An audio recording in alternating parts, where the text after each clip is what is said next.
Section 121 signals and signalling device central government દ્વારા જે પણ નોટિફાઈ કરેલું હોય તે મુજબ જમણી બાજુ જવા માટે ડાબી બાજુ જવા માટે અથવા સ્ટોપ થવા માટે તમારા જે વ્હીકલ છે તેની અંદર સિગ્નલ્સ હોવા જોઈએ અને કેવી રીતના સિગ્નલ્સ વાપરવાના તે પણ જણાવેલું હોય છે. The motor vehicle with the right hand steering કંટ્રોલવાળા વ્હીકલ હોય છે તેમાં કેવા પ્રકારના મિકેનિકલ અને ઇલેક્ટ્રિકલ ડિવાઇસ હોવા જોઈએ, બરાબર, અને એ વ્હીકલની ઉપર અફિક્સ કરેલા હોવા જોઈએ, એટલે કે લગાડેલા હોવા જોઈએ for the signalling purpose. In case of the left hand steering કંટ્રોલવાળા વ્હીકલ હોય તેમાં કેવા પ્રકારના ઇલેક્ટ્રિકલ ડિવાઇસ અથવા મિકેનિકલ ડિવાઇસ હોવા જોઈએ, બરાબર, તો તે બધું પ્રિસ્ક્રાઇબ કરેલું હોય છે સેન્ટ્રલ ગવર્મેન્ટ દ્વારા.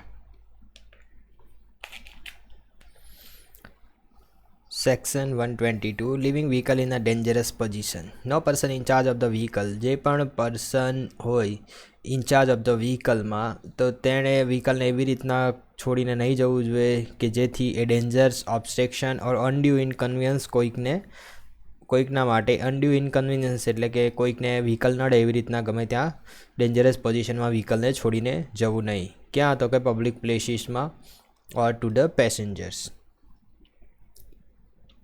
રાઇડિંગ ઓન રનિંગ બોર્ડ, કોઈ પણ વ્હીકલ હોય છે તેના રનિંગ બોર્ડ એટલે કે તમે જે ડ્રાઈવર હોય છે તેની આગળ જે બોર્ડ હોય છે, બોનેટ હોય છે જનરલી, તે બોનેટની ઉપર કોઈ પણ પર્સન રાઇડ નહીં કરી શકશે, બરાબર. તો પ્રોહિબિશન આપેલું છે કે રનિંગ બોર્ડની ઉપર કોઈ પણ વ્હીકલની રનિંગ બોર્ડની ઉપર કોઈ પણ પર્સન ટ્રાવેલ નહીં કરી શકે. No person shall travel on running board or the top of the bonnet of the motor vehicle, બરાબર. Running board or the top of the bonnet of the motor vehicle પર કોઈ પણ person travel નહીં કરી શકશે. Prohibition against travelling without pass or ticket. Pass or ticket વગર travel કરવા માટે પ્રોહિબિશન આપવામાં આવ્યું છે, બરાબર. જ્યાં સુધી તમારી પાસે પાસ અથવા ટિકિટ નહીં હોય તમે ટ્રાવેલ નહીં કરી શકો, બરાબર. જેવા તમે વ્હીકલની અંદર એન્ટર થાવ તેવું તમારે ભાડું કંડક્ટર અથવા જે ડ્રાઈવર કંડક્ટર તરીકે કામ કરતો હોય તેને ચૂકવવાનું હોય છે અને તમે જેટલી જર્ની તમે કરવા માંગતા હોય તેટલા જર્ની માટેને તમારે ટિકિટ લેવાની હોય છે. હવે પાસ કોને કહેવાય? તો પાસ એક એવી વસ્તુ છે કે જે પર્સન પાસે એ પાસ હોય તો તેને તે એન્ટાઇટલ કરે છે કે આ પર્સન સ્ટેજ કેરેજની અંદર પોતે ટ્રાવેલ કરી શકે છે. પાસમાં તમે જેણે પણ પાસ ઇસ્યુ કર્યો હોય તેની અંદર payment for the travel means કે ટ્રાવેલ કરવા માટે કેટલા પૈસા ચૂકવેલા છે તે પણ જણાવેલું હોય છે અને કેટલા પીરિયડ માટે એ પાસ વેલિડ છે તે પણ પાસની અંદર લખેલું હોય છે. ટિકિટ કોને કહેવાય? તો ટિકિટ જે છે એ સિંગલ ટિકિટ જ હોય છે, બરાબર. રિટર્ન ટિકિટ ઓર સિઝન ટિકિટ. ઓકે, ટિકિટમાં આ ત્રણ ટિકિટનો સમાવેશ થઈ જાય છે. સિંગલ ટિકિટ, રિટર્ન ટિકિટ અને સિઝન ટિકિટ, આ બધી ટિકિટનો સમાવેશ ટિકિટની અંદર કરી દીધેલો છે.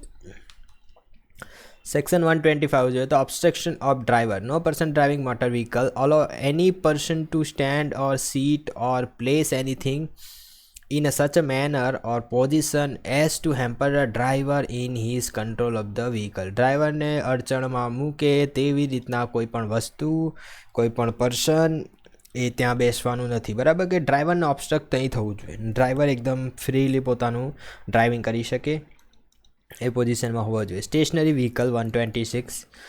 No person driving or in charge of the motor vehicle shall cause all vehicle to remain stationary in any public unless there is in the driver's seat a person duly licensed to drive the vehicle, unless the mechanism has been stopped and a brake or brakes applied taken to the ensure that the vehicle cannot accidentally be put in motion in the absence of the driver.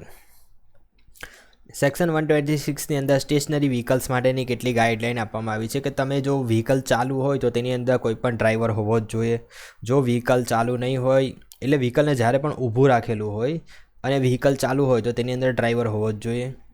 બીજું કે જો વ્હીકલને stationary ઊભું રાખવામાં આવ્યું હોય તો તેમાં mechanically અથવા હેન્ડ બ્રેક અપ્લાય થયેલી જ હોવી જોઈએ, બરાબર. અને જેથી તમારું જે વ્હીકલ છે તે એક્સિડન્ટલી મોશનમાં નહીં આવી જાય. તો આ વસ્તુ ધ્યાન રાખવાનું છે. Section 126 stationary vehicle. 127 removal of the motor vehicle abandon or left unattended on a public places. Public પ્લેસની અંદર જો કોઈ વ્હીકલ અનઅટેન્ડેડ હોય મીન્સ કે એની અંદર કોઈ પણ ડ્રાઈવર નહીં હોય, અબાન્ડેડ હોય એટલે કે હવે એનું કોઈ લાગતું વળગતું નથી, એવી રીતના જો કોઈ વ્હીકલ મૂકીને જતું રહે તો તે વ્હીકલને કેવી રીતના ત્યાંથી દૂર કરવું, તો સેક્શન 127માં એ જણાવવામાં આવ્યું છે. જ્યારે પણ વ્હીકલ અબાન્ડન્ડ હોય, અનઅટેન્ડન્ટ હોય પબ્લિક પ્લેસીસની અંદર ફોર 10 hours ઓર મોર, 10 કલાક અથવા તેના કરતાં વધારે સમય માટે પાર્ક કરેલું હોય કે જ્યાં પાર્કિંગ લીગલી પ્રોહિબિટેડ હોય, બરાબર, તો એ વ્હીકલને ટોઈંગ સર્વિસ દ્વારા રિમૂવ કરવામાં આવે છે authorise by the police officer in uniform having jurisdiction. Okay, તો removal of motor vehicle abandon અનઅટેન્ડેડમાં શું છે કે કોઈ પણ વ્હીકલને તમારે લીગલી પ્રોહિબિટેડ પાર્કિંગ જગ્યા ઉપર જો અનઅટેન્ડેડ અબાન્ડેડ 10 કલાક કરતાં વધારે સમય માટે ત્યાં પાર્ક કરવામાં આવ્યું હોય તો તેને ટોઈંગ સર્વિસ દ્વારા તેને ત્યાંથી રિમૂવ કરી શકે છે. પરંતુ એ જે ટોઈંગ સર્વિસ દ્વારા રિમૂવ કરવાનું કામ છે તે police officer, authorise police officer હોવો જોઈએ અને એ યુનિફોર્મમાં હોવો જોઈએ. Where the abandoned, unattended, burnt, particularly dismantled vehicle is creating a traffic hazard, બરાબર, જો કોઈ પણ વ્હીકલ ટ્રાફિક હેઝાર્ડ ક્રિએટ કરતું હોય in related to the public places, physical appearance is causing impediment to the traffic, its immediate removal, તેનો ત્યાંથી immediate removal કરવામાં આવે છે by the towing service may be authorise by the police officer having jurisdiction, બરાબર, police ઓફિસરની હાજરીમાં તે વ્હીકલને towing કરીને ત્યાંથી રિમૂવ કરવાનું હોય છે. Vehicle authorise to be removed under subsection 1(2) by the police officer, the owner of the vehicle. હવે તમારું વ્હીકલ ત્યાંથી રિમૂવ થઈ ગયું તો owner of the vehicle shall be responsible for all towing cost. Towing cost કોણ ચૂકવશે? તો ભાઈ જે માલિક છે તે ચૂકવશે. બિસાઇડ્સ એની અધર પેનાલ્ટી, અને બીજી કોઈ પેનાલ્ટી લગાવેલી હોય તો તે પણ બધી ચૂકવવાની માલિક જ રહેશે. Safety measures for driver and pillion riders, બરાબર, ડ્રાઈવર પિલો રાઇડર્સ માટે સેફ્ટી મેજર્સ કયા કયા છે? તો 2 વ્હીલ મોટરસાઇકલના ડ્રાઈવર છે તે એક કરતાં વધારે માણસને મોટરસાઇકલ પર કેરી નહીં કરી શકશે. ઓકે, અને જો એક માણસને પાછળ બેસાડવાનું હોય પિલો રાઇડરને તો પ્રોપર સીટ સિક્યોરલી ફિક્સ કરેલી હોવી જોઈએ behind driver seat with appropriate safety measures, બરાબર. In addition to safety measures in the section 1, central government prescribes safety measures drivers, 2 wheels, motorcycle and pillow rider. અને આના સિવાય સેન્ટ્રલ ગવર્મેન્ટ દ્વારા જે કંઈ પણ પિલો રાઇડર અને ડ્રાઈવર માટેના સેફ્ટી મેજર્સ આપેલા હોય તેનું પાલન થવું જોઈએ. સેક્શન નંબર 129, આ સેક્શન તમે યાદ રાખશો કે સેક્શન 129 શું ડિનોટ કરે છે? તો wearing of protective headgear. Section 129 મુજબ જણાવવામાં આવ્યું છે કે પ્રોટેક્ટિવ હેડ ગિયર કોણે કોણે પહેરવાના છે. હેડ ગિયર એટલે હેલ્મેટ. તો every person driving or riding, જે પણ માણસ વ્હીકલ ચલાવતો હોય અથવા તેના પર રાઇડ કરતો હોય, otherwise than in the sidecar on a motorcycle of any class or description shall while in the public place, જ્યારે પણ પબ્લિક પ્લેસમાં હોય, wear protective headgear conforming the standard of bureau of Indian standard, BIS દ્વારા પ્રમાણભૂત થયેલા હોય તેવા જ જે પણ હેલ્મેટ છે તે તેણે પહેરવાના હોય છે, બરાબર. તો સેક્શન 129 જણાવે છે કે જે પણ પિલો રાઇડર છે અને જે પણ ડ્રાઇવિંગ કરી રહ્યા છે મોટરસાઇકલનું તો તેણે પ્રોટેક્ટિવ હેડ ગિયર પહેરવાના છે. અધરવાઇઝ દેન સાઇડ કાર, એટલે કે જો કંઈ સાઇડ કાર અટેચ કરેલી હોય ને મોટરસાઇકલની ઉપર તો સાઇડ કાર માટે તેને છોડીને જે કોઈ પણ વ્હીકલ ડ્રાઈવ થતા હોય તો ત્યારે પ્રોટેક્ટિવ હેડ ગિયર પહેરવાના છે. હવે આ જે સેક્શન છે તે not apply to the person who is sick, જે સિક પર્સન છે તેને ભાઈ એપ્લાય નથી કરવાનું. If he is while driving or riding on the motorcycle in a public place wearing a turban. અને ક્યારે શીખને એપ્લાય નથી થતું કે જ્યારે ટર્બન પહેરીને જતો હોય પબ્લિક પ્લેસની અંદર, મોટરસાઇકલ પર ટર્બન એટલે કે પાઘડી પહેરીને જતો હોય ત્યારે તેને એપ્લાય નથી થતો ઉપરનો સેક્શન. હવે સેન્ટ્રલ ગવર્મેન્ટ અથવા સ્ટેટ ગવર્મેન્ટ કેટલાક નવા નિયમ બનાવી શકે છે અને કેટલાક એક્ઝમ્પશન આપી શકે છે જે મુજબ એને બરાબર લાગે, એને યોગ્ય લાગે તે મુજબ સેન્ટ્રલ અથવા સ્ટેટ ગવર્મેન્ટ પોતાના મુજબ નિયમ બનાવી શકે છે. Protective headgear means helmet, બરાબર. હેલ્મેટ એટલે જ protective headgear. By virtue of its shape, material and construction, could reasonably be expected to afford to the person driving or riding on a motorcycle a degree of protection from injury in the event of the accident, બરાબર. By virtue of its shape, material, construction, reasonably accepted to afford person driving અને riding on the motorcycle a degree of protection from injury in the event of the accident સમયે જો તમને injury થાય તેનાથી protect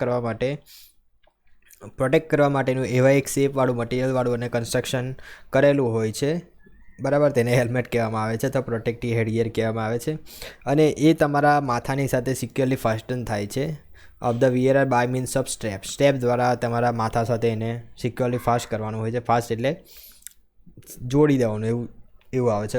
other fasting provided on the head gear, અને બીજું કોઈ પણ મેથડથી પ્રોવાઈડ કરેલું હોય છે જેને માથા ઉપર તમારે પહેરવાનું હોય છે. Section 130 duty to produce licence and certificate of registration, બરાબર. આ સેક્શન પણ થોડો ઇમ્પોર્ટન્ટ છે કે તમારી પાસે જ્યારે પણ લાયસન્સ અથવા સર્ટિફિકેટ ઓફ રજિસ્ટ્રેશન માંગવામાં આવે ત્યારે ડ્રાઈવરની ડ્યુટી હોય છે કે તે સર્ટિફિકેટ ઓફ રજિસ્ટ્રન્સ અથવા લાયસન્સ પ્રોડ્યુસ કરે ઓથોરિટીને, બરાબર. તો ઓથોરિટીને આ સત્તા કેવી રીતના આપવામાં આવી છે? તો સેક્શન 130 દ્વારા આ સત્તા આપવામાં આવી છે. The driver of motor vehicle any public cell on demand by the police officer in uniform produce his license for the examination. Police officer યુનિફોર્મમાં હોય અને એ તમારી પાસે માંગણી કરે તો તે સમયે તમારે લાયસન્સને એક્ઝામિનેશન માટે આપવાનું હોય છે. Provided that the driver, if his license has been seized by any officer authority under this any other act, produce in lieu of the license a receipt. હવે ઘણીવાર એવું થાય કે ભાઈ તમારું જે લાયસન્સ છે, સર્ટિફિકેટ ઓફ રજિસ્ટ્રેશન છે, જમા કરાવી દીધેલું હોય તો ત્યારે તમારે રિસિપ્ટ શો કરવાની હોય છે, બરાબર, ઓથોરિટીને. અને પછી તમારું જે લાયસન્સ છે તે પ્રોડ્યુસ કરવાનું હોય છે. સચ અ ટાઈમ પીરિયડ, થોડો સમય આપી દીધો હોય તે ટાઈમ પીરિયડમાં તમારે પ્રોડ્યુસ કરવાનું હોય છે. The conductor, if any, of the motor vehicle on any public place shall demand by any officer of the motor vehicle department authorized on this behalf produce the license for the examination. Conductor જે હોય છે તેણે પણ જો કોઈ officer માંગણી કરે તો તેને પોતાનું લાયસન્સ બતાવવાનું હોય છે. The owner of the motor vehicle other than registered under section 60. આ સેક્શન 60 એટલે ખબર ને, સેન્ટ્રલ ગવર્મેન્ટના જે પણ વ્હીકલ રજિસ્ટર થયા હોય તે સેક્શન 60ના અનુસાર રજિસ્ટર થાય છે તો તેને એક્સેપ્ટ કરી દેવાના છે. The owner of the motor vehicle or in this absence of the driver other person in charge of the vehicle shall on demand by the registering authority any other officer motor vehicle department duly authorized in his behalf produce certificate insurance of the vehicle and where the vehicle is a transport vehicle certificate of fitness under sections 56 and the permit. If any all of the certificate or the permit are not in his possession within 15 days from the date of demand, submit photocopies of the same duly attested in person or send the same by the registered post to the officer who demanded it. બરાબર. તો આ સબસેક્શનમાં શું જણાવવામાં આવ્યું છે કે motor vehicle છે તો સેન્ટ્રલ ગવર્મેન્ટ સિવાયના મોટર વ્હીકલ્સ માટે જો મોટર વ્હીકલ ડિપાર્ટમેન્ટને દ્વારા ડ્યુલી ઓથોરાઇઝ કરેલી રજિસ્ટરિંગ ઓથોરિટી હોય અથવા કોઈ પણ અધર ઓફિસર હોય એ માંગે તમારી પાસે certificate of insurance of the motor vehicle અથવા ટ્રાન્સપોર્ટ વ્હીકલની વાત હોય તો સર્ટિફિકેટ ઓફ ફિટનેસ માંગે અથવા પરમિટ માંગે તો તમારે એ બધી વસ્તુઓ ઓથોરિટીને બતાવવાની હોય છે.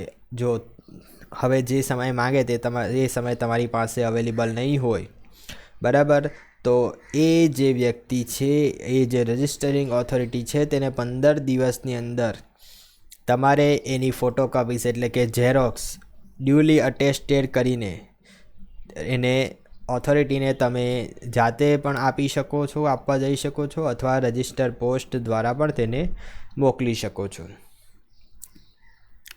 For the purpose of this subsection certificate of insurance. Certificate of ઇન્સ્યોરન્સનો મતલબ શું છે? તો એવું સર્ટિફિકેટ જે સબસેક્શન 3 અને સેક્શન 147ના સબસેક્શન 3ની અંડરમાં આપવામાં આવ્યું હોય. તો આપણે આગળ જોઈશું ત્યારે ખબર પડશે એ કે સર્ટિફિકેટ ઓફ ઇન્સ્યોરન્સ શું છે. If the license referred in the subsection 2 or the certificate or the permit referred to the subsection 3, as case may be, are not at the time in the possession of the person to whom demand is made, it shall be a sufficient compliance with this section if such a person produce the license or the certificate or permit within such period Central government may prescribe to the police officer or authority making the demand. If the license referred, જો કોઈ પણ licence refer કરવામાં આવ્યું હોય, not at the time in the possession of the person whom demand made, it shall be sufficient complies with the subsection with this section. If the person produce the license certificate permit within such period, central government prescribe to the police officer or authority making the demand. આજે subsection 4માં આપેલું છે તે કંઈ મને કંઈ વધારે પડતું કંઈ ખબર નથી પડતી કે શું કહેવા માગે છે એકચ્યુઅલી એ લોકો. પણ જનરલી આપણે જોઈ શકીએ છીએ કે જો કોઈ ડિમાન્ડ કરે, પોલીસ ઓફિસર ડિમાન્ડ કરે અને તમારી પાસે પોઝિશનમાં નહીં હોય, બરાબર, એ બધા સર્ટિફિકેટ પોઝિશન્સમાં નહીં હોય, તો સેન્ટ્રલ ગવર્મેન્ટ દ્વારા જે પણ ટાઈમ તમને આપવામાં આવ્યો છે તે ટાઈમની અંદર તમારે એ ઓફિસરને તમે સર્ટિફિકેટ બતાવી શકો છો, એવું જ કહેવા માગે છે કદાચ. 131 જોઈએ તો duty of driver to take certain precautions at unguarded railway level crossing. બરાબર, ઘણા બધા રેલવે લેવલ ક્રોસિંગ હોય છે કે જ્યાં ગાર્ડેડ હોય છે, મીન્સ કે ગાર્ડ લગાવેલો હોય છે અને ત્યાં માણસ પણ રાખેલો હોય છે જે બેરિયર છે તેને ઊંચું નીચું કરવાનું કામ કરે છે, બરાબર. પરંતુ કોઈ એવા રેલવે ક્રોસિંગ્સ પણ હોય છે કે જે અનગાર્ડેડ હોય, તો તે સમયે શું ધ્યાન રાખવાનું છે? જ્યારે પણ ડ્રાઈવર અનગાર્ડેડ રેલવે ક્રોસિંગની અપ્રોચ કરે છે ત્યારે પોતાનું વ્હીકલ સ્ટોપ કરવાનું હોય છે અને ડ્રાઈવર અથવા કંડક્ટરે અથવા જે કોઈ પણ ક્લીનર અટેન્ડન્ટ હોય વ્હીકલનો ઓર બીજા કોઈ પર્સન દ્વારા in the vehicle two woke up to the level crossing સુધી તેણે જવાનું હોય છે અને એન્શ્યોર ડેટ કોઈ પણ ટ્રેન અથવા trolley approaching from either side, એટલે બંને બાજુથી કોઈ પણ ટ્રેન અથવા ટ્રોલી નથી આવી રહી, પછી એ જે મોટર વ્હીકલ હોય છે તેના ડ્રાઈવરને કહેશે કે ભાઈ અત્યારે કશું આવી નથી રહ્યું, યુ કેન પ્રોસીડ, એટલે કે આપણે ક્રોસિંગ કરી શકીએ છીએ. હવે જ્યારે પણ કંડક્ટર, ક્લીનર અથવા કોઈ બીજા માણસ અવેલેબલ નહીં હોય ત્યારે ડ્રાઈવરે પોતે ગાડીમાંથી ઉતરી જવાનું છે અને તેણે એન્શ્યોર કરી દેવાનું છે કે કોઈ પણ ટ્રેન અથવા ટ્રોલી નથી આવી રહી, પછી તેણે આગળ વધવાનું છે. Section 132 duty of driver to stop in certain cases. કેટલાક કેસીસની અંદર ડ્રાઈવરે સ્ટોપ થવાનું હોય છે, એટલે કે ઊભા રહેવાનું હોય છે, તો એ 132 સેક્શન્સમાં જણાવવામાં આવ્યું છે. Driver shall cause the vehicle to stop and remain stationary so long as, બરાબર, for such reasonable time may be necessary but not exceeding 24 hours. થોડાક સમય માટે, રિઝનેબલ ટાઈમ માટે ડ્રાઈવરે પોતાની ગાડી ઊભી રાખવાની હોય છે, પરંતુ 24 કલાક કરતાં વધારે સમય માટે નહીં. જ્યારે પણ આવું કરવાની જરૂર પડે છે, when required to do so by any police officer, means કે કોઈ પોલીસ ઓફિસર કહે અને તમારે ઊભા રહેવાની જરૂરત પડે, પરંતુ પોલીસ ઓફિસર જે હોય છે તે not below the rank of the sub inspector, બરાબર, PSIના લેવલનો હોવો જ જોઈએ અને યુનિફોર્મમાં હોવો જોઈએ.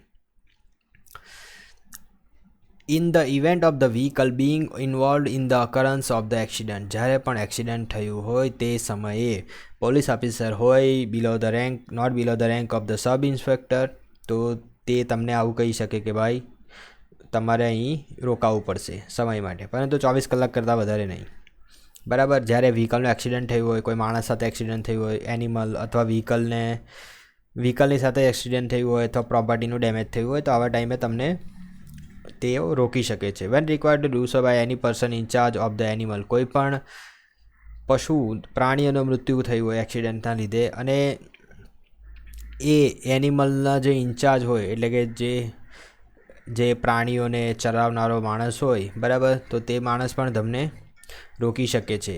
અને or being alarm by the vehicle will become unmanageable. When it is required to do so by the any person, કોઈ પણ માણસ દ્વારા એવું કરવામાં આવે કે તમને રોકવામાં આવે, બરાબર, અને એ તમારા પર એવું આરોપ લગાવે કે મારું જે એનિમલ છે, પ્રાણી છે, એ એલાર્મ બાય ધ વ્હીકલ દ્વારા જો કોઈ હોર્ન વગાડવામાં આવ્યો અને એ બીકમ અનમેનેજેબલ, બરાબર, તો ત્યારે પણ એ જે વ્યક્તિ છે, ઇન્ચાર્જ છે એનિમલ્સનો, પ્રાણીનો, તો તે તમને રોકી શકે છે. He shall gave his name and address and name of the address of the owner of the vehicle, તો તમારે નેમ અથવા એડ્રેસ પોતાનું અથવા પોતાના વ્હીકલના ઓનરનું આપવાનું રહે છે. The person affected by any such accident or damage who demand it provided such a person also furnish his name and address, બરાબર. હવે જો એક્સિડન્ટ થયું અને ડેમેજ થયું વ્હીકલનું, તો એ પણ સચ પર્સન પાસે પોતાની વિગતો જે કંઈ છે, નામ, એવું તેવું નામ, એડ્રેસ તે માગી શકે છે. Driver of motor vehicle shall on demand by the person giving his own name and address alleging that the driver has committed offence punishable under section 184 give his name and address to that person. બરાબર, બંને માણસોએ જે પણ એક્સિડન્ટમાં involve થયો છે અને જેણે પણ એક્સિડન્ટ કર્યું છે બંને એકબીજાની પાસે નામ અને એડ્રેસ માંગી શકે છે. In this section expression animal means એનિમલમાં કયા કયા લોકો આવી શકે છે? તો ઘોડો આવી શકે છે, કેટલ્સ એટલે ગાય બળદ આવી શકે છે, એલિફન્ટ હાથી આવી શકે, કેમલ એટલે ઊંટ આવી શકે છે, એસ મ્યુલ એસ એટલે ભૂંડ આવી શકે છે, સોરી એસ એટલે કે ગધેડો, બરાબર, એસ એટલે ગધેડો, મ્યુલ એટલે ખચ્ચર, સીપ એટલે ઘેટું અથવા બકરી. તો આટલા જ પ્રાણીઓને કન્સિડર કરવાના છે. ઘોડો, ગાય બળદ, એલિફન્ટ એટલે હાથી, કેમલ ઊંટ, એસ એટલે ગધેડો, મ્યુલ એટલે ખચ્ચર, સીપ એટલે ઘેટું અથવા બળદ. બરાબર, તો તેને જ એનિમલની અંદર કન્સિડર કર્યા છે. બાકીના બીજા કોઈ એનિમલ હોય તો કંઈ વાંધો નથી. બરાબર. The duty of honour of motor vehicle to give information. જે પણ મોટર વ્હીકલનો ઓનર છે તેની ડ્યુટી છે ઇન્ફોર્મેશન આપવાની.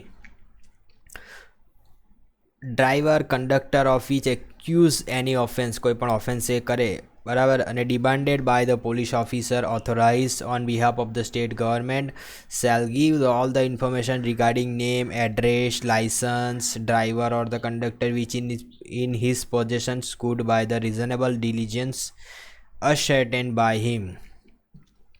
બરાબર હોય તો બરાબર, તો આ સેક્શન 133ની અંદર ડ્યુટી ઓફ ઓનર, બરાબર, કે ઓનર જે છે મોટર વ્હીકલનો તેની ડ્યુટી છે ઇન્ફોર્મેશન આપવાની. જો કોઈ પણ પોલીસ ઓફિસર દ્વારા માંગવામાં આવે ઇન્ફોર્મેશન, તો લાઇસન્સ વિશે કે કોઈ પણ ઇન્ફોર્મેશન માંગવામાં આવે તો ડ્યુટી છે એની કે તેણે એ જણાવવાનું રહે છે. Duty of driver in case of accident and injured to the person. Section 134માં જણાવવામાં આવ્યું છે કે એક્સિડન્ટ થાય તે ટાઈમે ઇન્જર્ડ પર્સન ઇન્જર્ડ થઈ ગયો હોય તો તે ટાઈમે ડ્રાઈવરની ડ્યુટી શું છે? તો when the person injured or any property of the third party is damage, means કે સામેવાળાની કોઈ પણ પ્રોપર્ટી ડેમેજ થઈ ગઈ હોય તો એઝ ધ રિઝલ્ટ ઓફ એક્સિડન્ટના કારણે, તો which motor vehicle involve the driver of the vehicle person in charge of the vehicle shall. એ નીચે જણાવવામાં આવ્યું છે કે જે પણ વ્હીકલનો ડ્રાઈવર હોય અથવા જો વ્હીકલ છે તેનો ઇન્ચાર્જ હોય તો તેણે શું કરવાનું છે? Unless it is not practicable to do so, the account of the mob fury or any other reason beyond this control, take all the reasonable steps to secure medical attention for the injured person. પહેલામાં પહેલું તો શું કરવાનું છે? Medical attention આપવાનું છે injured પર્સનને. By conveying him to the nearest medical practitioner or the hospital, ક્યાં તો ડૉક્ટર પાસે લઈ જાઓ અથવા હોસ્પિટલમાં લઈ જાઓ. અને it shall be the duty of every registered medical practitioner or the doctor on the duty. જે પણ ડૉક્ટર ડ્યુટી પર હોય અથવા જે પણ રજિસ્ટર્ડ મેડિકલ પ્રેક્ટિશનર અવેલેબલ હોય તેની ડ્યુટી છે. શું ડ્યુટી છે? In the hospital immediately to attend to the injured person. અને એ હોસ્પિટલ અથવા રજિસ્ટર્ડ મેડિકલ પ્રેક્ટિશનરની ડ્યુટી છે કે જે ઇન્જર્ડ પર્સન છે તેને પહેલાં પ્રાધાન્ય આપે, મીન્સ કે ઇમિડિયેટલી તેને પોતાની અંડરમાં લઈ લે. Render the medical aid or treatment without waiting for the procedural formalities. Means કે તમે કોઈ પણ હોસ્પિટલમાં જાઓ તો પહેલાં ફોર્માલિટી પૂરી કરવાની હોય, મીન્સ કે તમે ફાઇલ બનાવવાની હોય તો એવું બધું જે ફોર્માલિટી છે તે ફોર્માલિટીને કંઈ પણ ધ્યાનમાં રહેવાની નથી. ઇમિડિયેટલી જે પણ ઇન્જર્ડ થયો છે માણસ તેને પહેલાં ટ્રીટમેન્ટ આપવાની છે. Unless the injured person or his guardian in the case he is a minor desires otherwise. બરાબર, તો આ સેક્શન સૌથી વધારે ઇમ્પોર્ટન્ટ છે. જો કે પણ માણસની લાઈફ બચાવવી હોય તો સેક્શન 134ના અંડરમાં એવું જણાવવામાં આવ્યું છે કે કોઈ પણ રજિસ્ટર્ડ મેડિકલ પ્રેક્ટિશનર હોય અથવા કોઈ પણ ડૉક્ટર હોય તો તેણે બધું છોડીને સૌ પ્રથમ જે પણ ઇન્જર્ડ થયેલો પર્સન આવ્યો છે તેને કોઈ પણ પ્રકારના પૈસા લીધા વગર અથવા પૈસાની વાત કર્યા વગર તેણે બધું છોડીને ઇન્જર્ડ પર્સનની પહેલાંમાં પહેલી સારવાર કરવાની રહેશે. Give on demand by the police officer any information required by him. હવે પોલીસ ઓફિસર આવે છે, પહેલાં તો ઇન્જર્ડને પહોંચાડી દીધો, પછી પોલીસ ઓફિસર કોઈ પણ ઇન્ફોર્મેશન માંગે તો તમારે આપવાની હોય છે. If no police officer present, report the circumstances of the occurrence including circumstances if any for not taking reasonable steps to secure the medical attention as required. at the nearest police station as soon as possible and in any case within 24 hours of the occurrence. કોઈ પણ જગ્યાએ આવા કોઈ પણ accident થાય તો તમારે પહેલાંમાં પહેલું તો મેડિકલ ફેસિલિટી પ્રોવાઈડ કરવાની, મેડિકલ અટેન્શન પ્રોવાઈડ કરવાનું, અને એના પછી જો પોલીસ ઓફિસર ત્યાં આવ્યો હોય તો તે ઇન્ફોર્મેશન માગે તો તેને આપવાનું. જો પોલીસ ઓફિસર ત્યાં હાજર નહીં હોય તો કોઈ પણ નિયરેસ્ટ પોલીસ સ્ટેશનમાં આ જે ઘટના બની, જે એક્સિડન્ટ થયું છે તેનું 24 કલાકની અંદર તમારે ત્યાં જણાવવાનું રહે છે. Give the following information in writing to the ensure. કોઈ પણ ઇન્સ્યોરન્સમાં તમે લીધો હોય, અત્યારે તો મેન્ડેટરી બની ગયું છે, દરેક વ્હીકલ પાસે ઇન્સ્યોરન્સ હોવો જ જોઈએ, બરાબર. તો રાઇટિંગમાં તમારે જે એક્સિડન્ટ થયું છે તેની ઇન્ફોર્મેશન ઇન્સ્યોરન્સવાળાને આપવાની હોય છે, કે જેણે તમને ઇન્સ્યોરન્સ સર્ટિફિકેટ આપેલું હોય છે, બરાબર. ઇન્સ્યોરન્સ પોલિસી નંબર અને પીરિયડ ઓફ ઇટ્સ વેલિડિટી. હવે ઇન્સ્યોરન્સ સર્ટિફિકેટમાં આ બધું મેન્શન્સ હોય જ છે, બરાબર, પરંતુ તમારે આ બધી વસ્તુઓ મેન્શન કરવાની હોય છે. તમારા પોલિસી નંબર અને તમારી વેલિડિટી, ઇન્સ્યોરન્સની date, time and place of accident, ક્યાં એક્સિડન્ટ થયું, કયો સમય હતો, particular of the person injured, કયા માણસ ઇન્જર્ડ થયો છે અથવા કયો માણસ મૃત્યુ પામ્યો છે એક્સિડન્ટની અંદર, નેમ ઓફ ડ્રાઈવર, ડ્રાઈવર કોણ હતો, અને તેનું ડ્રાઇવિંગ લાઇસન્સ પણ તમારે આપવાનું હોય છે. Explanation for the purpose of this section the expression driver includes the owner of the vehicle. બરાબર, ડ્રાઈવર જે છે તેમાં ઓનર ઓફ ધ વ્હીકલ પણ આવી જાય છે. મીન્સ કે ઓનર ઓફ ધ વ્હીકલ અને ડ્રાઈવર બંને પોતાની માહિતી આપવાની હોય છે. Scheme to be frame for the investigation of accident cases and wayside amenities. Scheme to be frame, કઈ કઈ સ્કીમ્સ બનાવવામાં આવે છે for the investigation of accident cases and wayside amenities. Accident જે થયો કેસનું તેનું ઇન્વેસ્ટિગેશન કેવી રીતના કરવાનું, તો તેની પદ્ધતિ સેક્શન 135ની અંદર આપવામાં આવી છે. અને વે સાઇડ એમ્યુનિટીઝ એટલે કે તમારી રોડની આજુબાજુ કઈ કઈ સુવિધાઓ પ્રોવાઈડ કરવાની છે તે પણ સેક્શન 135ની અંદર જણાવવામાં આવ્યું છે. તો સ્ટેટ ગવર્મેન્ટ શું કરી શકે, તો એ તો ખબર જ છે કે ભાઈ બધી નવી નવી સ્કીમ્સ હોય છે અને રૂલ્સ હોય છે તે બનાવે છે. પ્રોવાઈડ ફોર શાના માટે બનાવે છે, તો depth study on cases on causes and analysis of the motor vehicle accident.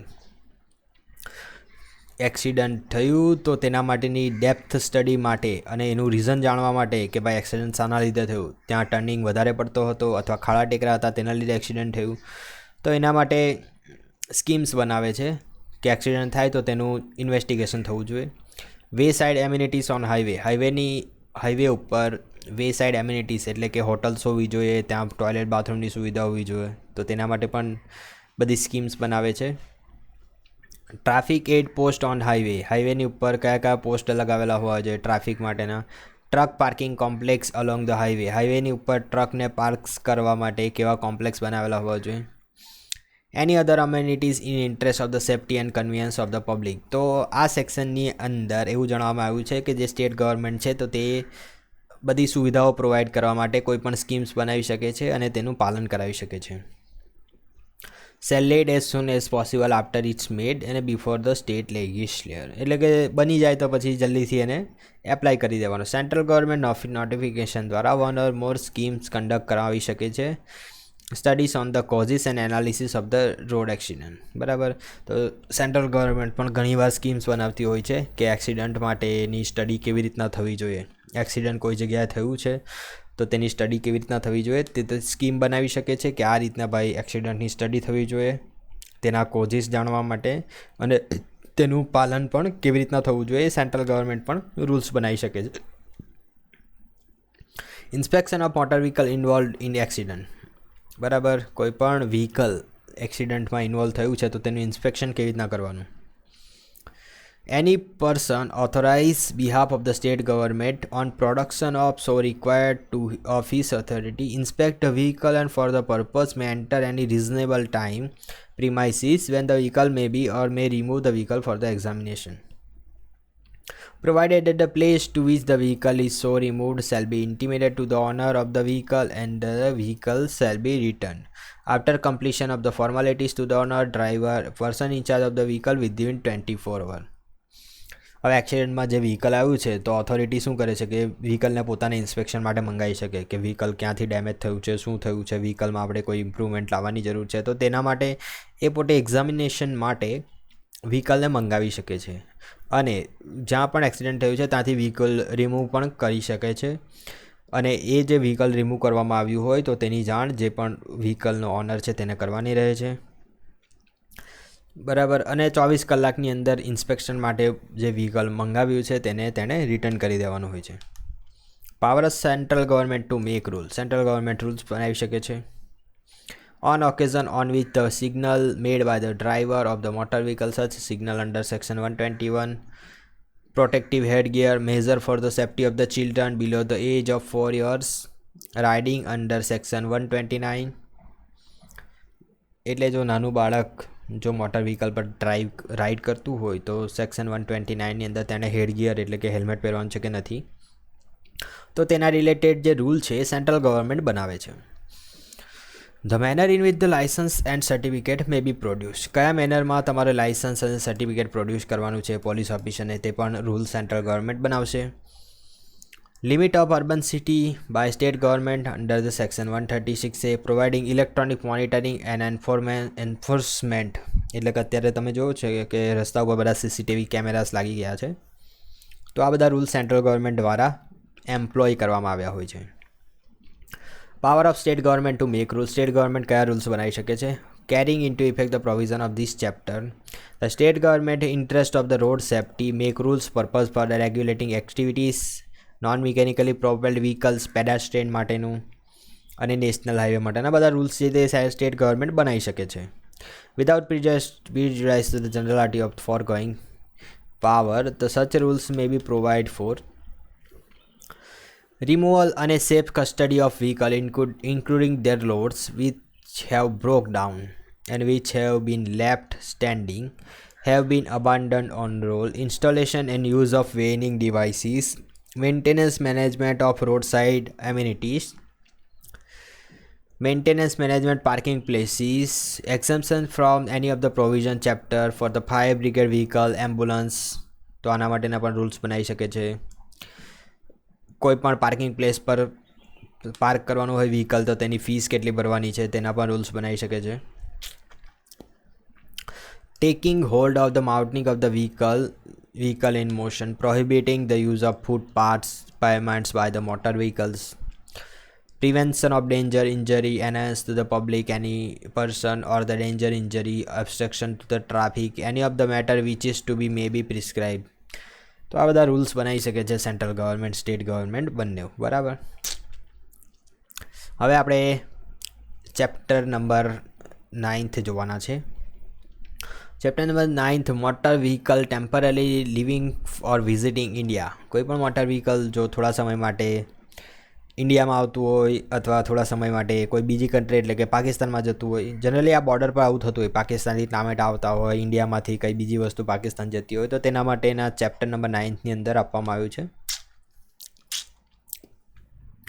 તો 139 power of central government to make rules, આના માટે બી બધા જે રૂલ્સ છે તે સેન્ટ્રલ ગવર્મેન્ટ બનાવી શકે છે કે વ્હીકલ ઇન્ડિયામાં આવતું હોય, વ્હીકલ ઇન્ડિયામાંથી બહાર જતું હોય, prescribed condition, India, any place outside India, temporary stay in India, drive motor vehicles in India. તો આ બધા રૂલ્સ જે છે તે આપણે સેન્ટ્રલ ગવર્મેન્ટ જનરલી બનાવતી હોય છે.